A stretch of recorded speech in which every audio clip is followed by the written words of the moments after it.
Hello and welcome to Confidently Wrong, a show by regular dudes talking with confidence about content we have no right to speak about with any kind of authority, but do it anyway.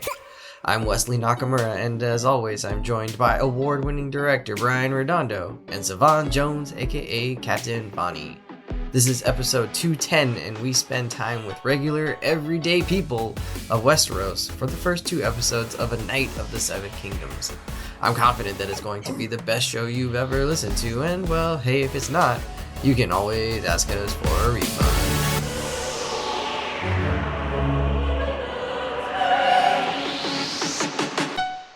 Incredible! Hello, gentlemen! Welcome back. It's Confidently Wrong. Brian, what's up? What up? How's it going? Not bad. I'm just texting right now. Hope you don't mind. You're texting? I'm multitasking. Live Texting and in potting. the moment, sir. we need to have a rule about texting. Oh man, well never mind. Was it school? No phones allowed? Yeah, I know. My school is no phones allowed. It's crazy. Savon, how you doing today? I'm doing pretty good. It's Saturday. Man, he showed that mug from the side. He said, "Look at that What's up? shelf." He's using the booty mug again. I'm saying that He said, wagon. He said, "I want you to know." I ain't seen a wagon like this since the Oregon Trail, baby. I'm about to put all my books on that shelf. guys. No, but I'm doing good. It's lovely. Surviving the winter, enjoying my tea, potting with the boys. Are you gonna make it to your farmers market this weekend? Like, what happens when it's that cold? Does it go inside or something? They have inside booths, but sometimes certain vendors just be outside. I think They're still depends on the outside. spot you just got to thug it out. But the weather's improved, believe it or not. Like it's only like 15. It's not the worst. It could be worse. What?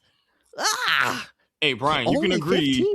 that teens and 20s is miserable, but once you start getting That's into nothing. once you get into the Yeah, single that's nothing. digits, once you get into that single digits, that's when it's like, all right, I'm done. Like teens No, my and cutoff- above, my cutoff feels is like 20. here is negative, is below zero. The feels like is below Yeah. zero. So Ugh. it's like, teens is like teens is cold, go but you out can in make some it work. shorts. What? No, teens is like you You gotta can make gear it work up for sure, but it's No, cold. It's cold, but you can like make it work cold.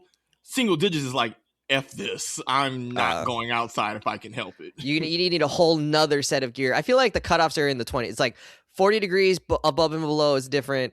20 degrees above and below that is different. And then, yeah, I guess single digits is probably the next increments. cutoff. Ugh, no thanks. But Yeah. speaking of cold nights, let's talk about Night of the Seven Kingdoms. Let's go into a night That boy is needs a sad. tent. Like A that sad night. like that transition. All right. I like the transition. So we actually You should get do back- a podcast or something. we get back into Westeros. This is a show that lives in the same world as Game of Thrones and what's the other one? House of the Dragon. This is called A Night of the Seven Kingdoms. It's also on HBO. Totally different, I think, showrunners than either of those other two shows. And it's based on some novels that George R.R. Martin wrote after the fact and kind of fits into the world, but has a slightly different focus. So, Sav, you've read the books. You've also, obviously watched all of those other properties. Can you give us context? Like, where does this story about Sir Duncan the Tall and our friend Dunk and Egg, fit into the timeline and kind of the story of the Valyrians and the dragons and the Iron Throne?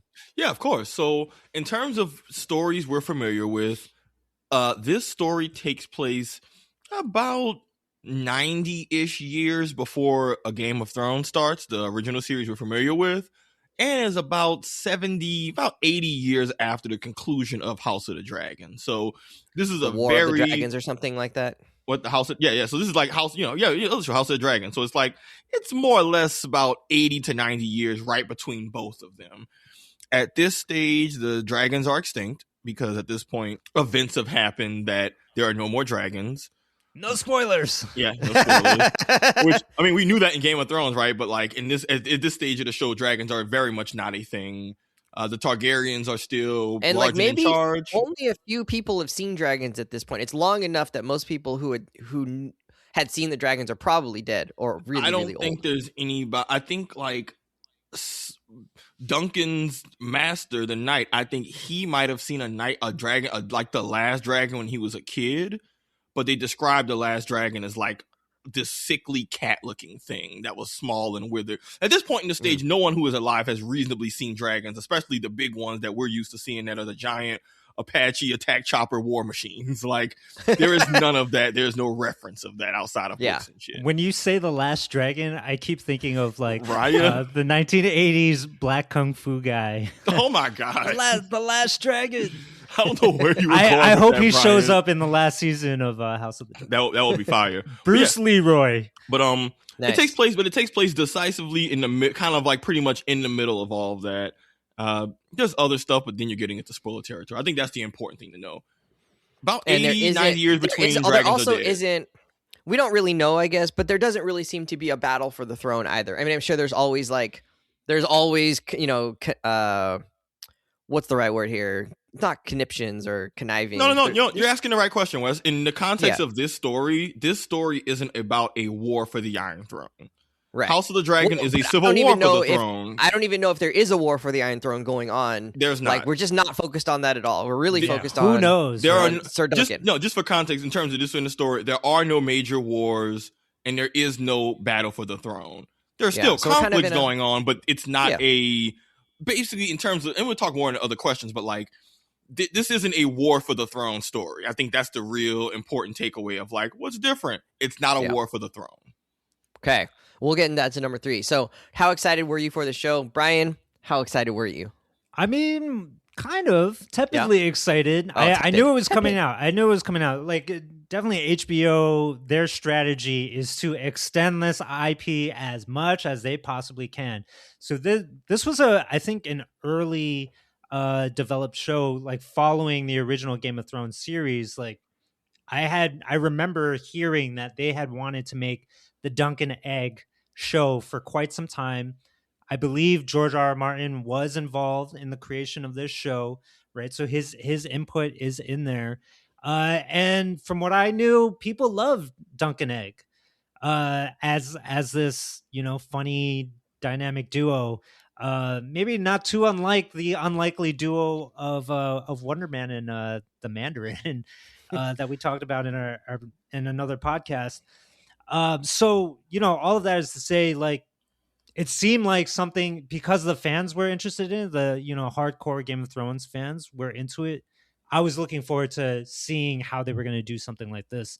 That is, you know, again, not about the actual thrones, right? But about people, you know, at a ground level living within the Seven Kingdoms, living in Westeros, and, you know, what does that look like, right? And we've seen that sort of device in other IP. I feel like we see some of that kind of thing in some Star Wars spin-offs, in some MCU spin-offs, where, like, you know, or DC stuff, like how do the commoners experience this kind of universe? Yeah. And what does it mean for them? And it's so interesting. I'm always down for those kind of stories. Absolutely.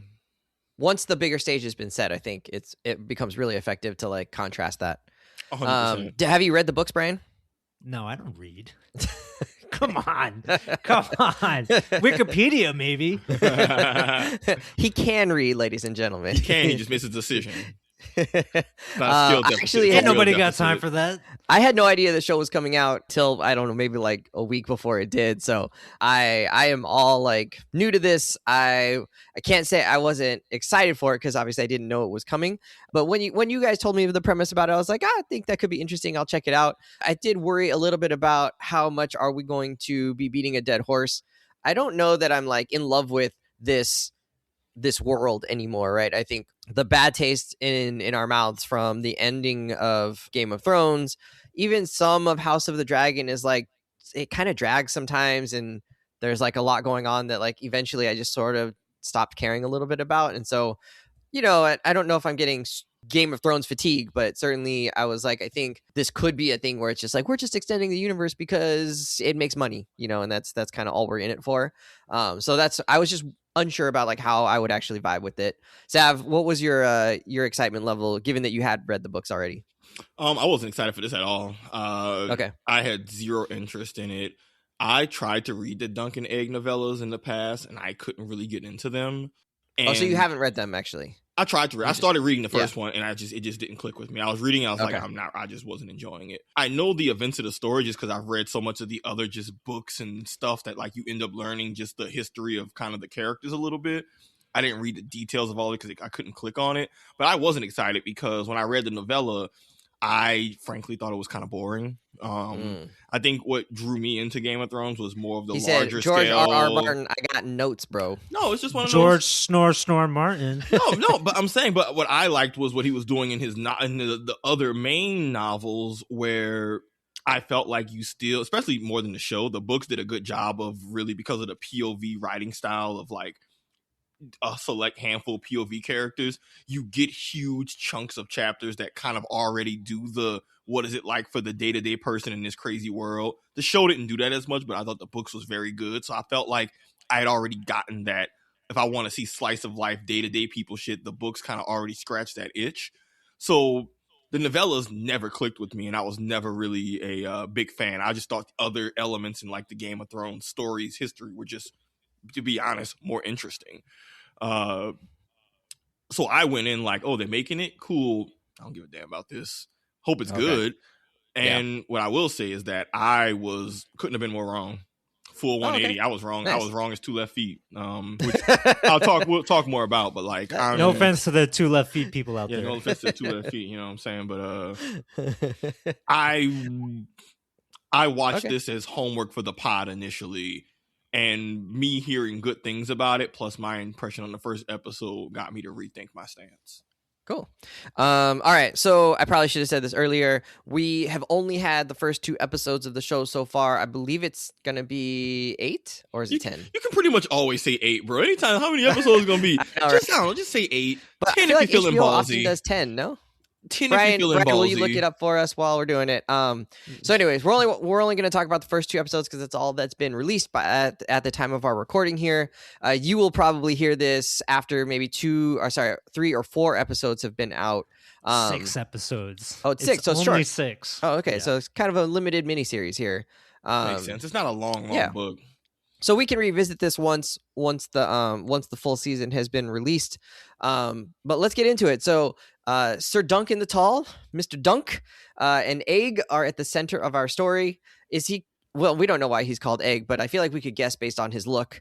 And what were your impressions of their dynamic? Does their relationship work for you? Do you like that the story is centered on them so far? Brian, what are you thinking? I'm actually, so I knew going into this that it is a Dunk and Egg story, but I would actually say for the first 2 episodes, I like that we're really enunciating because of my mistake in the last time you told me about Dunkin' this, and egg. I was like, a Dunkin' egg, like a Dunkin' Donut. What are we talking about here?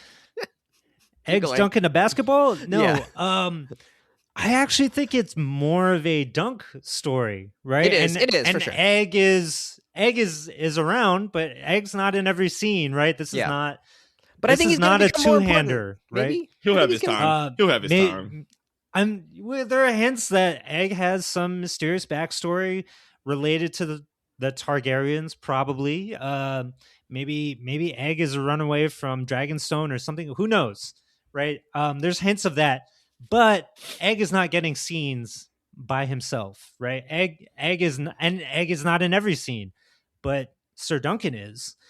So to me, it feels very much like the Duncan show, and Egg is kind of a side character. Is that a bad thing? And no, not a bad thing. And what's interesting about Duncan the Tall is that, out of everybody we've ever met in Westeros, he is the most dense, like most earnest, most like sincere, just like plain, salt of the earth. plain human being in the entire Westeros, Esteros, Northeros. Like, there is no one like him. He's just like, he's not playing an angle. He's not trying to backstab anybody. Maybe he doesn't even really have an agenda. He's just trying to survive. But he's like nice. He's not angry. He has no sarcasm, like no wits, no sarcasm, no, not at all. Like no People one-liners. used to call me dumb. Yeah, and that's it. Yeah. That's all he says. When Egg just looked at him, Egg is like, "Where's the rest of the story?" He's like, "What's the rest of the story? What are you looking for?" Was that a comma? Aren't you trying to period? teach me something? Like, no, he's the exact opposite of Tyrion Lannister that you could possibly get to. The half he's man, no Littlefoot. still He's the no half Littlefoot. man, still a half man. No, that's the best part. Kind of fun. Of course, I relate to Duncan. But when Egg gets into the mix, and I think that that conversation you're referencing where Egg is like, "Are you? Come on, idiot! Like, tell me more. Like, where is this story going?" Egg is somebody who clearly has a better grasp of the world that they live in, and perhaps more adept at navigating things. Is a survivor. And it's interesting for him to be the squire to Sir Duncan, who's the kind of and still an aspirational type of knight in this story, and seeing Egg is trying to say like, hey man, like you should be thinking about these things, and I think that's kind of fun, but at the same time, Dunk takes on maybe like a big brother fatherly role to Egg, right? Like he's got to look out for Egg. He's got to feed Egg. He lifts Egg on his shoulders so that Egg can actually see the joust that's going on. Well, let's talk about that. And so I imagine that this bond will start to form between the two of them into something that's much tighter than we currently have in the first 2 episodes. Oh, absolutely. I mean, a fun little tidbit is like in the main Game of Thrones show, there's a episode where Joffrey and Jamie are looking at the Book of the King's Guards, and they talk about Sir Duncan the Tallest Page, and Joffrey's like, "Oof, that's like 4 pages dedicated to Sir Duncan. Ooh, he must have really, just little cool." I'm sorry, just a sidebar, but just little moments like that of like, hey man, they've already fed us breadcrumbs of like this dude is a legend, but that's really fun to see. That like we know he has the legendary status. It's like, yet. Oh, this man's got this LeBron James type of just aura and just mythical figure to him. And then we see him just getting berated and disrespected. Turns out he's Max Struess. Nonstop. He kind of looks like Cooper Flag. The way the courtesans were just like, oh, he's sad. And he's just like, okay, can y'all chill? Like, y'all chill on me. I like that you called them courtesans. Yeah, but I want to co-sign a little bit of what Brian said of and this is where I gotta just eat crow about how absurdly wrong I was. I thought Duncan was I know his character was always portrayed as kind of a little dense, like that's how he's always been characterized. Maybe it didn't click in the book, but in the show, oh my God, the casting, the way they handled that, they knocked it out the park. He's just this lovable oaf, but they make him dumb, but not dumb in a way where you're mad at him, because he's not like unintelligent. I think he actually does have some pretty perceptive moments where, it's like people stuff, but it's almost that Mandalorian vibe of like, he doesn't realize he's in the Game of Thrones, or he kind of realizes it a little bit, but he just really sells you on that. He's just a dude element. And to your point, Brian, and really I'm thinking about shows in general, especially in modern television, side opinion, you don't get too many genuinely earnest characters in shows these days, especially as like a lead and like they're like a main character.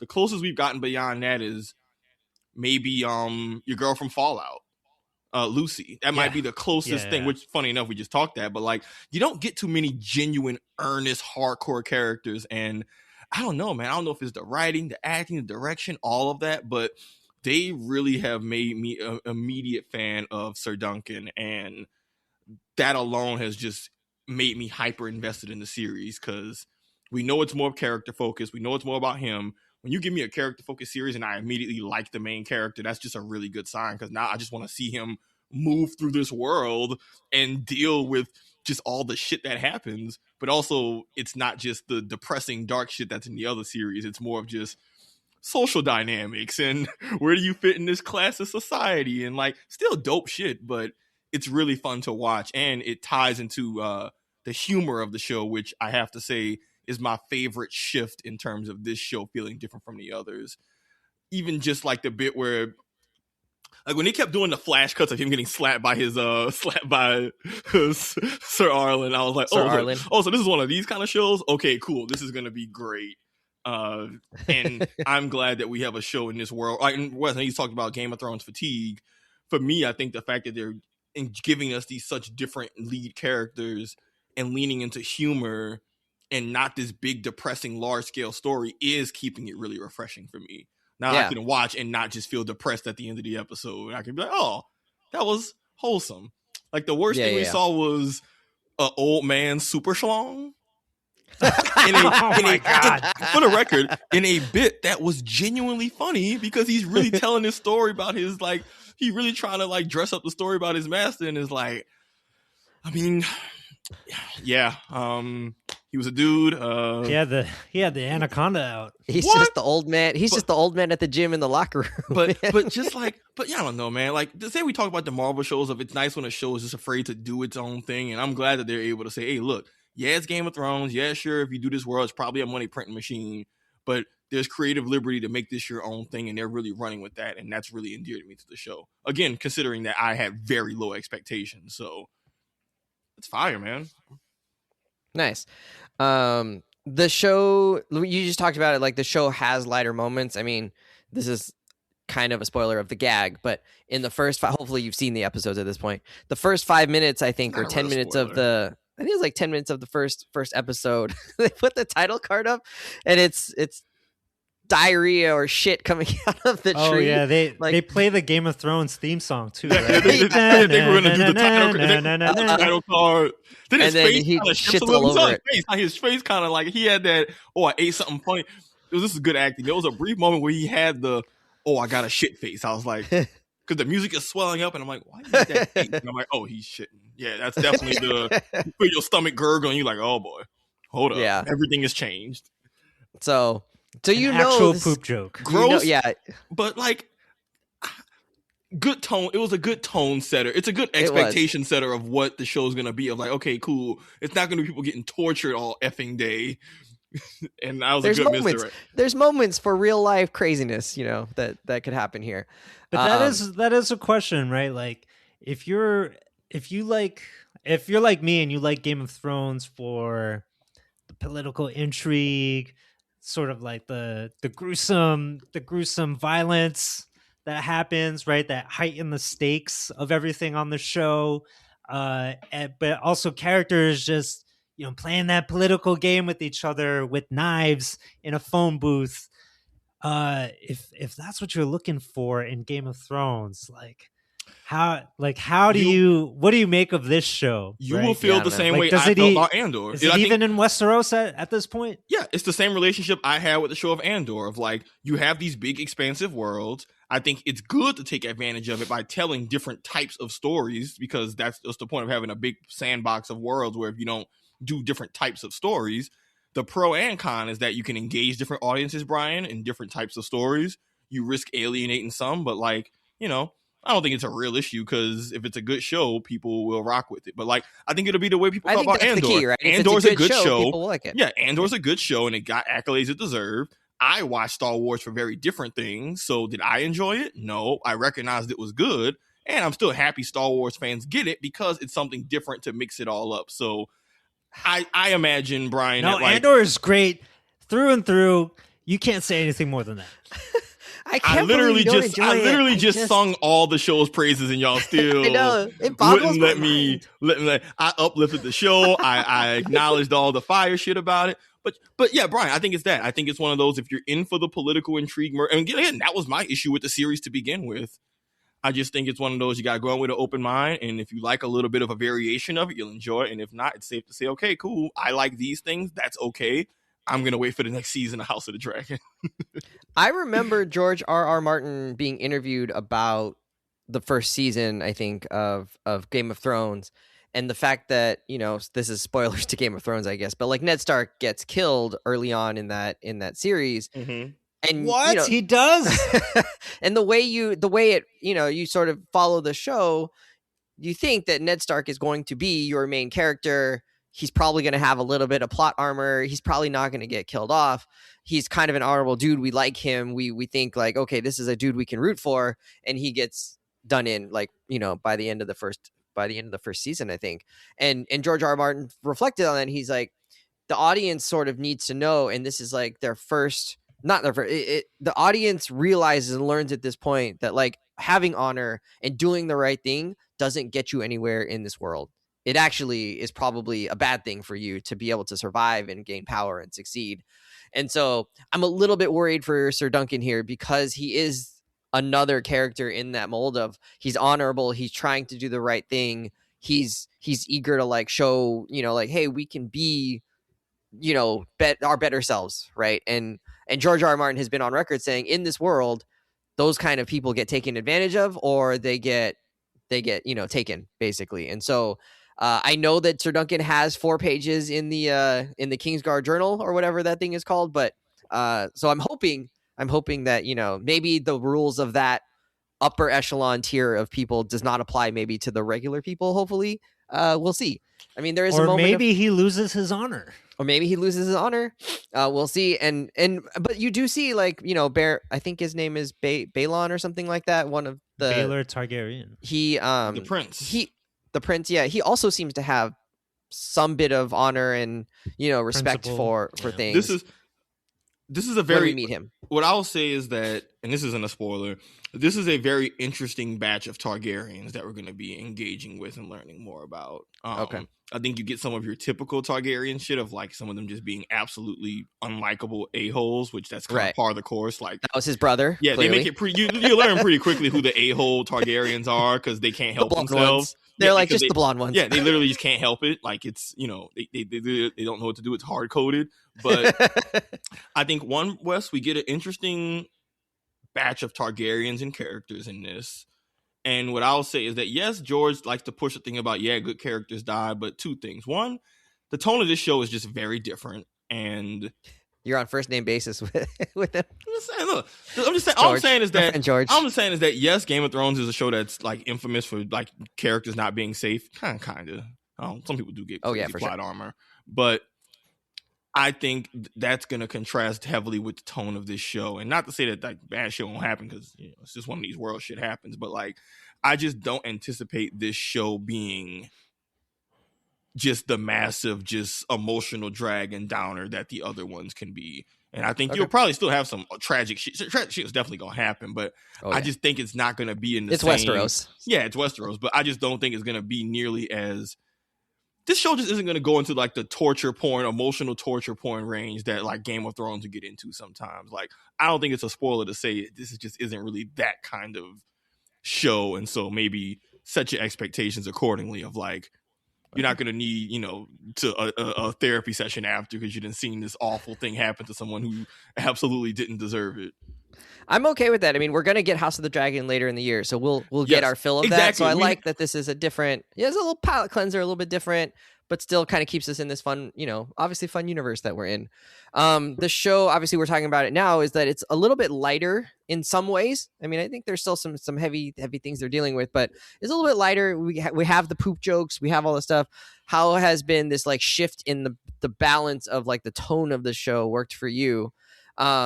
And I did want to bring up here that there's still some like real genuine stuff here that's happening that's like kind of not nuanced, but it is deeper, is that we hear Sir Duncan talk about Sir Arlen quite a bit and describe how he feels about him. He's like, he was so honorable, he did this, and talk about the way that this man was. And in the first 2 episodes, we see flashbacks of Sir Arlen, and the showrunners really want us to know like how they're going back to these flashbacks and how the other series did not do flashbacks. Like, Jesus, guys, like it works for the show. Like, don't pat yourself on the back too hard here. Just enjoy the shit. The shit funny. You don't think these flashbacks are hysterical? No. I'm not saying that. I'm saying the showrunners in the behind the scenes stuff, they love talking about how we're using flashbacks in these episodes that we've never done it before in Westeros. It's like, guys, you didn't invent flashbacks. That's a thing that exists in other shows. Like, it's okay. They got like little brother syndrome over there. Like, we know this isn't House of the Dragon, but we got flashbacks. Yeah.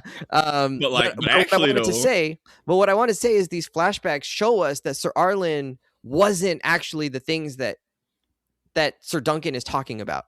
he describes him as being honorable. He describes him as being really helpful and whatever, and that he wants him to be, you know, that he taught him all these things. And it turns out that Sir Arlen taught him none of these things, that Sir Arlen was actually just kind of a regular dude and like had some moments where he like took care of people, but he wasn't super effective as a knight. He wasn't, you know, he was kind of a womanizer. He was kind of a drunkard a little bit, right? Like he beat him up. He was abusive.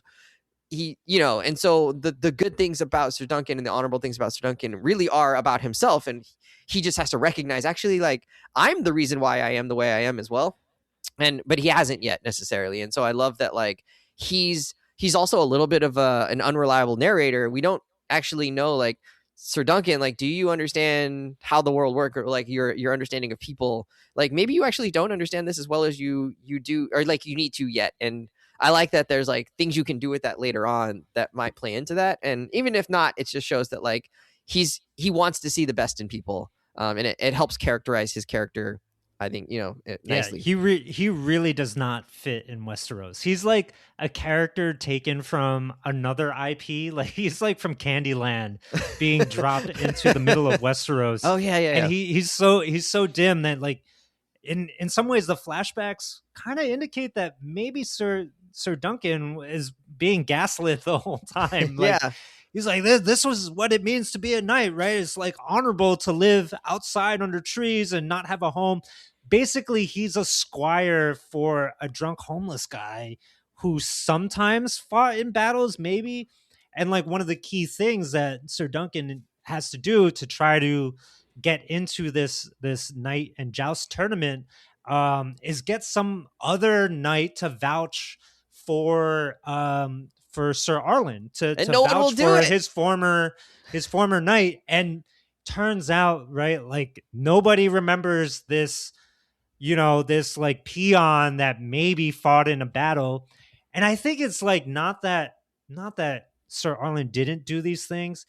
What's interesting about the show is that it's still sophisticated enough to explore kind of the social class dynamics that are in play in Westeros, right? And what it's saying to me is that all the lords, you know, have their fiefdoms, and they list these like common folk, right? Like these down and out people. But they don't do it themselves. It's like hiring extras, right? Yeah, they're just like hiring people to be bodies on a battlefield. And of course they're not going to remember, right, you know, the homeless guy that they paid like 2 shillings to take he's a knife. He's just they didn't number get paid. 26. They got conscripted. They got conscripted. They're not even getting paid, right? So they don't get paid? No, that's how the whole point is that when you're on a lord's land, it's their land. It's feudalism. You're on the land, you live there, you pay your tithes. I thought he doesn't live anywhere. Okay. No, but I mean, he was a knight, so I think he did it in service. But I think Brian's just talking about in general. When they build these armies, they're conscripting. They're recruiting the local peasants who live on the land, and that's like hey, you live on my land and all that shit. So you got to fight. When war happens, you have to get thanklessly, right? Yeah. Like they don't remember you. They don't give a f about you. Feudalism, baby. You might give up your life for this thing, but like, who gives a damn? Who gives a damn? And that's what Sir Duncan is finding out. Even though he thinks it is honorable to be a quote unquote hedge knight, in reality, it's something else. It's somebody who's gotten taken advantage of, had a rough life, probably a drunkard because life is so rough. But in a weird turn of events, because Sir Duncan is so dim, that has actually twisted into him being a values-driven type of person, right? Him actually embracing ideals of heroism, because he's not trapped by, like status, titles, and status, and gold, and all these other empty things that exist in Westeros. He can afford to have ideals, or values. Yeah, exactly. And I think that's kind of like the interesting thing. Even though this is a poop joke kind of show, it still has this level of intelligence that's happening in the background. All right, Sam, what do you want to say? One thing I want to just add, I want to add a slightly more generous interpretation of Sir Alan. Yes, I mean, they make it very clear that like he was a complex, flawed man. I don't really think though him just like, sleeping with the courtesans is really a big deal in the drunken, like, because even the Balin says he didn't do anything of distinction, but he didn't dishonor himself either, which I thought that was a really good summation of kind of like Duncan's complicated relationship with him. Like, I don't think it's as simple as, his master was shitty and he just Stockholmed his way into being a half decent person. Like, I think it's a complicated, he wasn't a hero or a badass or all of the really like noble things. He wasn't very, very clean cut necessarily, but I don't think it's a stretch to say that he was still a good person. Like, he did take in Dunk and teach him everything he knew. He didn't have to do that at all. He took him under his wing for years at a time, raised them. And I do think that that's a very important detail to hang on to in terms of how it influences Duncan's character. That is the direct motivation of Dunk taking Egg under his wing and wanting to not only support him and do what his master did for him, but also be better than what his master was for him as well. But like, I don't think it's as simple as, the guy was shitty and lucky Duncan got out of it. I think he was a complicated person who definitely wasn't some big thing of honor, but did what he could when he could. Like, he gave people coins when he could, when he can afford it. Like, I think it's one of those, but I think that's an important detail to hang on to in terms of, it's not like Duncan developed that moral compass himself. Sir Arlen did do some base shit that he recognizes, hey man, I owe you everything. So yes, did you hit me for some shit that I didn't deserve to do? Sure. And except for that one thing. Except for the time where it's like, hey man, that shit wasn't me. That was a boy. You can see old boy running in the background, which again, hilarious little just gag they did in a serious moment. But like, he got his head bounced off the post. But I do like the complexity of like Pennytree being a mix of, he wasn't great, but he was very important to Duncan, and it's cool to watch Dunk kind of real time figure out, because even through the different flashbacks, some are less generous than others. But looking at all of them in summation, was he perfect? No, but he did the best he did good. He did the best he could considering everything. And for Duncan, that was a life-changing thing. And so, I think he's very grateful to that. And like, even if that one little life-changing moment is what Dunk carries with him, it clearly is what motivates his character. And we see those moments pop up, even in just these 2 episodes. We just see, hey, he's a good-natured person. And it starts with just him being taken under the wing by someone who had no reason or incentive to do so. And to your point, like, Baelor Targaryen remembers Pennytree, right? Mm-hmm. Sir Arlen of Pennytree, as somebody who is formidable at another night tournament. And so what I'm hoping he was real. He was a real person. Yeah. Which, you know how fucked up they gotta be to be all these people is like, I don't know. All these people, I don't know that man. It's like, who is that guy? But to your point, that's the whole class element of like, oh my God, you can be all that and just not exist. And even Dunk has his little existential moment of like, oh my God, what does that mean? But yeah, Brian, sorry, back to you. Yeah, footnote of a footnote of a footnote in history, right? And what I'm hoping in, the next or back half of the season is that we do get at least one flashback where we actually see Sir Arlen of Pennytree do his night thing and really inspire and uplift Sir Duncan. And I hope it kind of comes full circle somehow through the course of the show. Yeah, like more at the height of his powers. We see him where he's kind of at the end of his life and he's caught some kind of infection and sickness, and Dunk is actually able to best him in battle or in a sparring match with just like a hammer in his hand. Like, he didn't have a shield or anything. But Sir Arlen takes the fall in their little sparring match.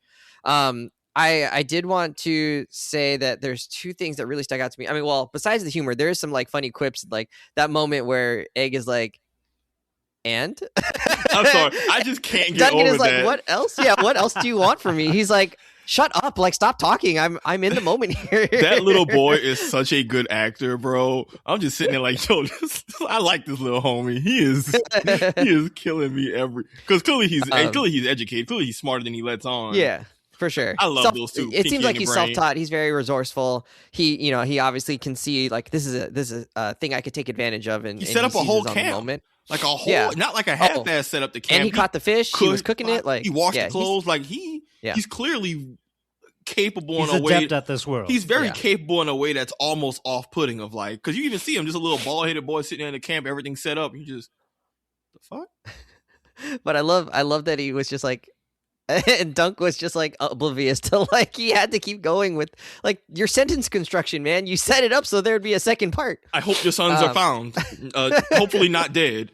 Oh my god, when he said that, and then Prince Maekar made that look of just like, oh, I'm gonna behead you right now. No, it yeah, wasn't. like, I don't think it was kids. No, it wasn't. I don't think it was that. It was a. What the hell is wrong with you, bro? Oh, I thought he was like, did you just threaten my kids? I took it as like a. Oh my god. This might be the stupidest MF I ever met in my life.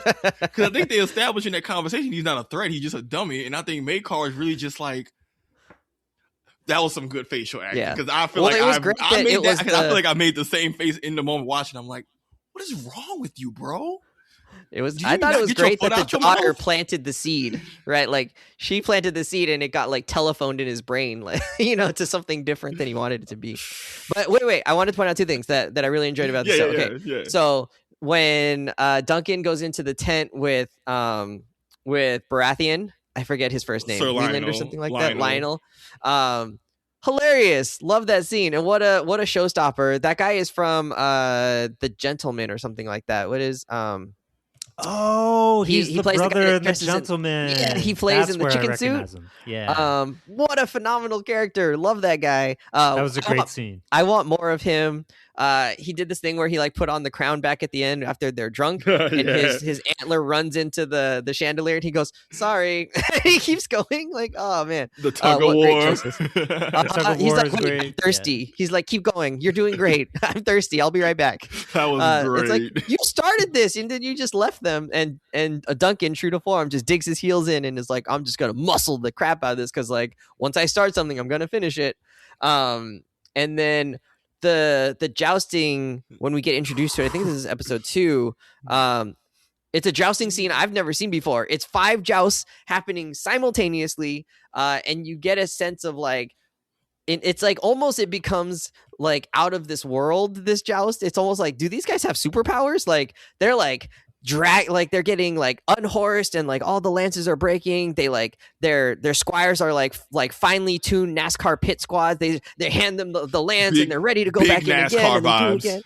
Yeah. And all the camera work doing all of that. Such great camera work. Yeah. And then you see the man, he hops on somebody else's horse in the middle of the joust, sweeps down on the side of his horse, picks up his own shield that had fallen, and is ready for another go at this. Like, it was just what a fun, I don't know, visual spectacle of how you could film a joust. I mean, a Knight's Tale from, I don't know, 25 years ago with Heath Ledger had some cool joust scenes, but just the fact that it was 5 going on at once and the chaos of the scene, and this was nighttime. What a great job they did to really put this set piece together. And I don't know. I just wanted to highlight that like this, I don't know if it's adventure, but this action sequence was really well done, and for something so small. But it's not just done for the action's sake. You get to see Egg realize like, oh, like if I'm gonna do the Squire thing, like there's some things I'm gonna have to figure out, and you can see his mind working, and he's like, wait a second, put me down, I need to get closer, because he needs to see it up close to get more details and really like soak it in. He's like, oh, this is you can tell it's like, oh, controller forward, you know, his elbows are on his knees now, and you can see Duncan being like the opposite, bro. Fuck. Yeah, like he thought like I could go in, I'm big, I'm strong, I got some skills, and he was like, oh, this is I'm still at like the JV level. That is all pro right there. You know, he thinks he's gonna win the tournament. He went to the dunk contest thinking he gonna win off vibes, and it's like he saw seeing Mac McClung doing 360s and people doing under the leg windmills, and he's like, he was gonna win with a reverse dunk. And he's like, shit, man, just like a simple reverse. He's like, oh shit, that's y'all warm ups. Like, oh shit, man. Nah, that was such a also. Sorry, Wes. That was such a good moment of the characters too. Yeah, like, so like I love that mentalities. I love that the action scene also though like told us more about it, right? Like, or it showed us more about what's happening here, and gave those characters moments of growth or moments of like something, you know. And what a great way to not just have an action scene be in there for action's sake, but actually like be there for a reason. Hey man, this was a scene that high five. This was a scene that like told me like, oh, this is a Game of Thrones show, right? Like. For a lot of the first 2 episodes, like, oh, this could be in any fantasy world. It doesn't need to be tied to Westeros at all or whatever. But this and a couple other scenes where it's like, one, like the amount of craft and budget that goes into that thing, Game of Thrones level for sure. But the other part of it is how it just like grounds the show in what all the Game of Thrones series do, which is show you a grounded version of what a fantasy world or medieval world would look like, and make the stakes really high, because the reality of these things is that like people are going to die, people are going to get maimed. It's a really harsh world, and so that raises the stakes, and we're going to show it to you in a way that you've never like experienced before either, right? Like it's also at the same time going against a Knight's Tale archetype. Like, if we're going to make this real, let's get really real. And I thought, that's where the show kind of like takes off into a new trajectory, where it's like, oh, this is Game of Thrones, it's this new thing, but it's still tied to what we can expect in a Game of Thrones type show. And the joust scene is a perfect example of that. Yeah, and doing it without a bunch of like not being about war and death. This was like all competitive competition show fighting, but they still managed to make it entertaining, tense, and meaningful to characters. But yeah, Brian, couldn't agree more with both of you. I know we're wrapping up. Yep. Quick thing, sidebar, another just recurring bit I love. Most shows I feel like are bad about actually making a tall character come off as like actually being tall. Because, actors sometimes don't be tall, or camera tricks. Tom Cruise. Yeah, exactly. But sometimes it's just hard to really sell a character on screen as being the biggest MF in the room in a show where there's going to be lots of people. And that's hard to pull off. And the actor apparently is like 6'5". So he is in. And honestly, just keep it weird. Not even in a weird way. Even the nude scenes, I was like, that's a big boy. Like, just talk about shelf. I'm just saying, like, when he was in the river, I was like, that's a big MF. Like, I wouldn't want to have to fight that. It's a large human. That is that's a big dude. But as a watcher, I kept being like, that's a big MF. But in the show, everyone else kept doing the same thing, but in a way that was like, if someone who's really tall, this has to be what it's actually like, because everybody's just the first thing they see. God damn. Oh my Lord. Yeah. When they called him a half man, and they did the little mini callback to Tyrion being called the half man, and they reversed it as him being half man, half giant, I thought that was hysterical. But which was like also an insult somehow. Yeah, exactly. Like, but yeah, but not a lot of shows I think do a good job of the lead character being, especially with actors, being portrayed as a actual larger than life human being, and they consistently sell me on that and make it feel like, oh yeah, no matter what happening, he hitting his head, he's bigger, he can't hide. Even at the party, they spot that man all the way across the room. It's like, yeah, okay, the hitting his head on the door though, that was like too much. That happens though, bro. Yeah, there was a lot of it. Y'all laugh. There were multiple periods in my life in certain spaces where I was hitting my head. Yeah, I'm like, no offense. I don't want to hear you short people talking about it's not realistic for somebody to hit their head on the door. No offense. I've literally, when I lived in a FEMA trailer, me and my dad would regularly hit our effing heads on the door sill because it was just too low. And if you just walking in stride, you just gonna hit your West. No offense, but I've never hit my head on a door. Respect. He's a different half man. Respect our lifestyle. I've hit my head on the ceiling in house parties before, bro. It's the stupid. That don't even make sense. I'm regular tall. But the point is, they do a good job of really selling you on. It's Sir Duncan the tall, and it's like, yeah. Was that a brag? Was he just saying like, I got excellent hops? Like, see me on the basketball court, fellas. That wasn't a sport reference. He's like, I jumped so high, I hit that 8-foot ceiling with my head. No, bro. What I'm saying is just that. No offense, I've hit my head on stuff you haven't. I don't want to hear you saying. So I just don't think I take. I've never hit my head on anything. There's nothing I can hit my head on. I just don't feel comfortable with you saying, yeah, I don't know. I don't think it was realistic that the tall guy hit the. You know what I'm saying? Like, I don't be making assumptions about y'all small experience. I don't talk about y'all experience navigating through mouse holes. Hey, don't lump me with Wes here. I'm average. Yeah, I'm much shorter than Brian. All right. We already talked about, I think, this being a little bit more of a small scale, man of the streets type of show. We're not with the big houses. We're not with the lords and the kings and the princes and all that. We're not with the dragons. Did you want to say anything else about like this being maybe a show that's a little bit smaller in scope? I like that there's no end game. For House of the Dragon, you know that it's a Targaryen civil war for the throne. For Game of Thrones, you knew like more or less like certain things that they were building up to, even the White Walkers from episode 1. This show doesn't have some just ominous ending game that you have to build up to, which is cool because I think it just lets the characters just simply be. And sometimes it's nice to have a story where you don't have this artificial sense of urgency. Dunk is just out here being a knight in the 7 kingdoms. That's it. Yeah.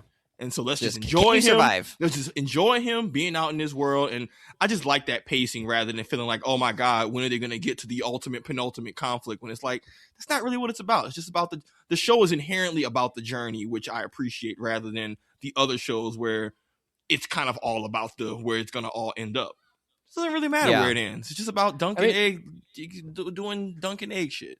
That's like a big, it's almost like it's Mandalorian. It's almost franchises. Mandalorian. It's almost Mandalorian energy of like the real value is them just exploring, doing slice of life shit more than some grand conflict going on behind. Not to say that there isn't one, but that shouldn't be the selling point. Okay. Yeah, it's a classic hero's tale, I think, and and Dunk is so likable. Like you said, like really perfect casting for this guy. That. Should we name him? Those classic, should we give those him his classic flowers? tales work for a reason, right? Like you just root for the guy, and I can't wait for him to get his day in the sun. His moment of glory. You just want that for him, and it's kind of nice not thinking that there's going to be some awful tragedy like hanging around the corner, like some pregnant woman getting stabbed or something like that. Like. I'm kind of happy that I'm not waiting for that trap.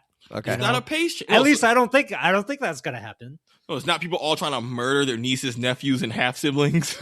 Yeah, niggas trying to murder an entire all their father's stepchildren, all their father's like children somebody from might his second get marriage, accidentally. But like, I mean, there's definitely some stuff that happens out. Like, not a spoiler. There's definitely some shit that happens, and some stuff is sad, but it's not in just like it's just in a different way than Game of Thrones, where it was just people being as awful to each other as possible. It's not war. It's more tragedy than just war, where it's like, hey, you're my brother, we beefing. Okay, I'm going to murder you. Oh, I can't get you. I'm going to blow up your family. Like, all right, man, let's chill out. All right. So shout out. So the actor you guys have been shouting out, Peter Claffey, plays Sir Duncan the Tall, and then Egg is played by Dexter Soul Ansel. I think that's how you say it. So, yeah, I think I read he was like 8 or 9 when they recorded when he filmed for the show. Yeah, I think 9. He was a youngin'. Wow, 9? 9. Jeez. Such good acting chops at that age, bro. Blew my mind. Yeah. Okay. So them Brits. Let's just wrap it up there. We were gonna do what do you want your sigil to be? But we'll save that. Maybe we'll save that for the wrap up show when we get to the end of the series. After 2 episodes, how do we stand? Are we invested? It sounds like we are. Like, what is your appetite for seeing more of this? Yeah, Brian. I think we can answer this shortly. It sounds like we're into it. Oh yeah, absolutely. Super excited.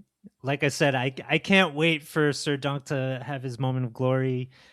He's gonna have a hard time in this Knights tournament at first, I think. Yeah. But then I think he'll turn it around somehow, and it'll be interesting and fun to watch. Sav. I'm here for it. Like I said, I have to 100% eat. Is the term eat crow when you were just like wrong and shit? Yeah, I gotta eat crow. I had very low expectations. I was not interested in the characters or this. This was my least of all the eras in George R.R. Martin's world. It's the one I was by far the least interested in, and the show has just really brought these characters and stuff to life in a way where I'm just fully engaged. So I'm totally in. And some of the stuff, what happens a little bit if you know the book stuff, but like, who cares? Like the production value and storytelling and stuff is really well done. So I'm excited. Does it give you some motivation to go back to the novels and see if now that you've seen it that like maybe you're more invested, or is it like, nah, like that's kind of still not the avenue? I'll give the novellas a chance once we're done with this series. You would? Okay. Once it's done, so I'll give it another honest try. Because the main reason was that I just think I was engrossed in the more gritty, darker stories of the other 2 things, and I just didn't have an appetite for that. I just didn't realize it could be, now that I know, this can be adopted in a way that's really, really good. Now I'm totally down to give it a second chance. Okay, cool. I like it. I am invested. I don't think the show is for everybody, though. I was kind of telling like Jen the premise of it. I was like, did you want to watch it? And she's like, nah, not really. Like, that doesn't seem like my kind of thing. So it's like interesting, right? Like, she doesn't necessarily want to see like the small stories. She still wants to see like the big epic arcs of what's happening in the Game of Thrones world. Dragons and armies. That's pretty cool. Yeah.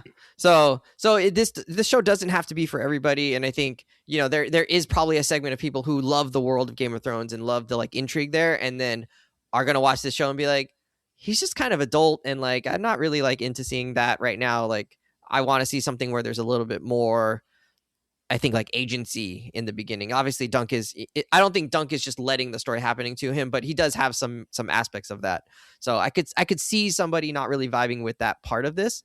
But I'm really into it, and I enjoy the nice balance of like the humor, the earnestness. You're still seeing like the kind of dickishness of certain people and how it all like works together. And then obviously we got some great action scenes already. And the episodes are so short that are they that short? They're like 40. They're like 45 minutes. Oh, okay.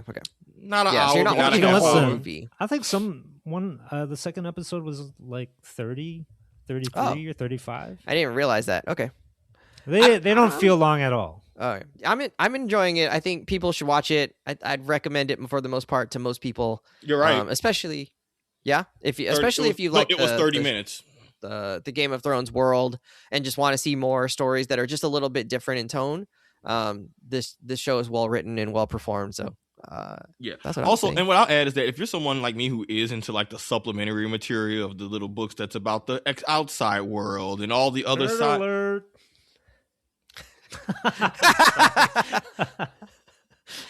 Continue. No, I'm like, I have no defense. I said it as a positive. No, he's right. It's like, I just have no defense. I'm like, he's right. I'm like, I have no defense. This is nerd alert. I will say, if you're someone who's into the supplementary stuff, this series is also fun because there are some cool connect the dot moments where if you've read all these different stories over the years, you kind of start to see the connections between different Targaryens. It is cool to recognize, this character is the great blah, blah, blah of this character who we actually saw when we were younger. And it does get cool to see, like, even in this book, there's a few characters who might not have realized they actually mentioned Maester Aemon by name, the old guy who was the at the wall in the original Game of Thrones, the guy who was like the Maester. Like, they even kind of reference him in this show. But, like, there's a bunch of little cool moments like that of certain characters either getting referenced or popping up again. And if you're into the side shit, the little through lines are very cool to observe. I am glad that you don't have to know the Targaryen bloodline though, because it's a mess. It's just so much. Not just that they're interbreeding, but that like it's just so many people and all their names sound all the same that like it's really hard to keep track. You don't need to know all that. It's like if you do, it's great. But all that shit I read over the years, it is the most nonsensical dynasty and family tree I've ever, fictional or real, that I've ever. That's one of those, like, I know the tree and it doesn't I'm just help saying it's your too big. understanding. There's too many people on the tree. It's bull dinky. It doesn't help with anything. I'm like, cool. But it is cool knowing, like, what that family is kind of like generally. And I think that adds something exactly. There's to a the reason show. why your boy Baylor didn't have the blonde hair of all the other Targaryens. Right. Like, that's a thing. But you don't need to know all that. Oh, he's a descendant of the brown-haired ones. Yeah, mm-hmm. Like the bastard ones. Yeah, and it's basically. not. His mama his mama was brown hair. That's all. It's just Dornish. All his siblings. All his siblings. But, she was hooking up with the. Well, no, it's not even that though. It's just he just looks different from the other siblings. They all full blooded, but he's the one with the darker hair than the others, and so like that's his own. It's just little cool shit like that. That's like you don't need to know it, but it's cool little just background building out the world. Where if you've been a long-term fan, you're rewarded for it, but it's not necessarily moral. Where it's like, oh, you didn't watch this movie, or where you're just kind of. Yeah, I'm glad you don't need to know all that. Yeah. And the other guy is a Baratheon, right? Who? Because he had the antlers. Yeah. Yes. So the guy Lionel was a Baratheon, but the other two we met when they were talking about Prince Arthur, that was two of the Targaryen princes. Like their brothers is just, siblings be siblinging. Yeah, Baylor is first in line to succeed to the throne, and then the guy with the blonde hair, he's like fourth in line, but not really because Baylor's sons. Does he have sons? Would be the next in line. Yeah, Baylor has his sons. We saw his sons. So He's other great joke. The stable boy asking Sir Dunk if he is that was hilarious. Prince Baylor Targaryen. You're not? Get the fuck out of the way. I love that. Like, man, even their stable boys are above Duncan's standing. Hey, they lucky Dunk chill because we've seen what happens in this show with other people who are just naturally big. They be on some straight bully shit. We saw what the Mound and the Hound and the Hound and the Mountain did. And the Hound, yeah, you saw those two. They was two big MFs, and their first thought was, "Oh, we big? Oh, we bullying everything." Boy, the Hound always looked big on screen. They did a good job of making him look large. Well, I think that's a big dude though. Yeah, I think the actor just does a big ML. But it wasn't like the Mountain, where the Mountain is clearly like a bodybuilder. It was just like that. The Hound was just a large human and took up a lot of space and made Arya Stark look very small. Yeah, so they better chill out on my Sunday. Lucky Sir Dunk nice. Yeah, that's true. All right, friends, we're out of here. A Night of the Seven Kingdoms. You can watch it on HBO Sunday nights. We've been enjoying it, so you might like it too if you haven't seen it yet. And if you did, let us know what you thought at confidently_pod. Hit us up on Instagram. We'll post this, make a little post for it, and then you can let us know what you thought in the comments. You could also DM us, I guess, if you want. All right, friends, we're out of here. See you later. Bye. Go Lakers. All right, Brian, I know you got to bounce. Handle your business, bro. We're going to beat the Knicks in the Garden tomorrow. Oh, both y'all hoes lose. We're on a 5-game win streak. I don't know. Oh, we're not playing that good. Okay, bye. Hope they cancel the game.